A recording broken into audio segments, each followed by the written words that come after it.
Guys, welcome back to the channel. So friends, जैसा कि आप सभी को पता है कि मेरी डिलीवरी हुई है और बेबी बॉय हुआ है। तो कुछ लोगों को ये डाउट्स थे कि नॉर्मल हुआ है या सी सेक्शन हुआ है। तो उसी पे बात करेंगे कि क्या हुआ है, कैसे हुआ है, और ये भी बताएंगे कि मेरा जो बाबू है वो किस दिन हुआ है। तो शाम को 13 तारीख की रात, मतलब 8 बजे खाना वाना खा के फुल अच्छे से मैं थी, तभी मुझे अचानक से पता चला कि मेरा जो वाटर बैग है वो लीक हो गया है।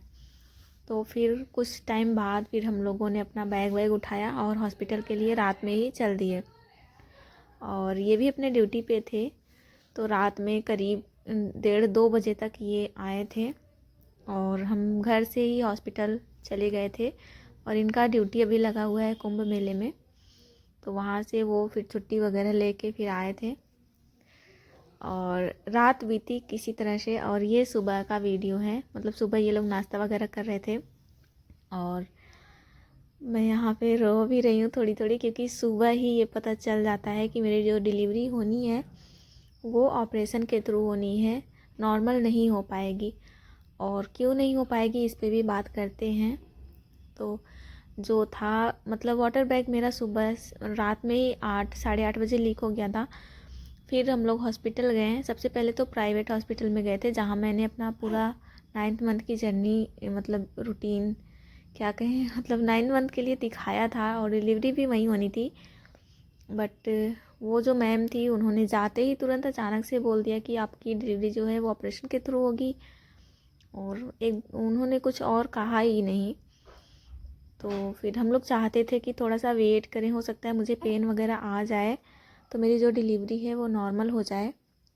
और मैंने पूरे 9th मंथ एक्टिव में रही हूँ। और आप सभी को पता है कि मैंने कोई छुट्टी नहीं ली थी स्टार्टिंग से ही।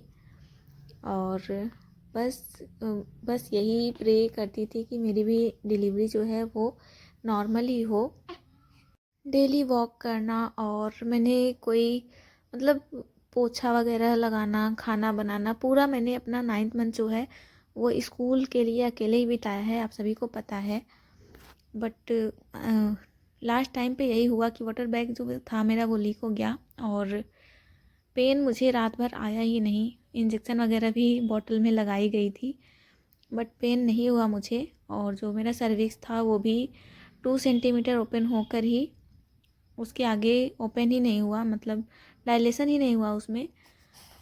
फिर बाद में यही डिसाइड हुआ कि चलो सी सेक्शन के लिए तैयारी कर लो। और फिर लास्ट में सी सेक्शन ही हुआ, जबकि मैंने पूरी अपना जो माइंडसेट था वो नॉर्मल के लिए ही तैयार किया हुआ था। मैंने कभी सोचा ही नहीं कि मेरी जो डिलीवरी होगी, मतलब वो मैं कभी ऑपरेशन के थ्रू भी करवाना चाहूँगी। और मैंने बहुत सारे वीडियोस वगैरह भी देख रखे किस तरह से नॉर्मल डिलीवरी होती है, किस तरह से सांस लेना है। और वहाँ पे हॉस्पिटल में मैं लास्ट टाइम पे, फिर मतलब वहाँ पे जो प्राइवेट हॉस्पिटल में गई थी, वहाँ डायरेक्ट ऑपरेशन के लिए बोल दिया था, तो हम वेट करना चाहते थे। तो उसके बाद हम गवर्नमेंट हॉस्पिटल में गए, जो ज़िला अस्पताल होता है अपना, उसमें। और वहाँ पे थोड़ा ट्रीटमेंट वगैरह हुआ, उन्होंने रात भर वेट किया पेन का, बट कुछ भी पेन वगैरह मुझे नहीं आया। तो फिर सुबह यही डिसाइड हुआ कि चलो ऑपरेशन के लिए चलते हैं। और फाइनली 14 तारीख को, मकर संक्रांति के दिन, 14 जनवरी को डिलीवरी मेरी होती है और ऑपरेशन के थ्रू होती है।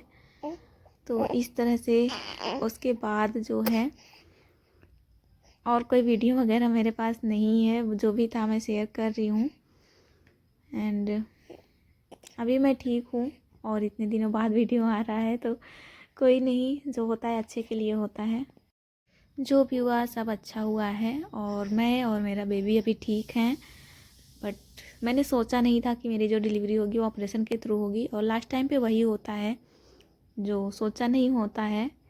और यहाँ पे मैं रोते रोते हंस दी हूँ, क्योंकि मैंने सोचा चलो जाने दो, छोड़ो, जो होता है अच्छे के लिए ही होता है। तो आप लोग बताना, आप लोगों को क्या लगता है, आप लोग की जर्नी कैसी रही, आप लोगों ने क्या सोचा था और कैसे हुआ।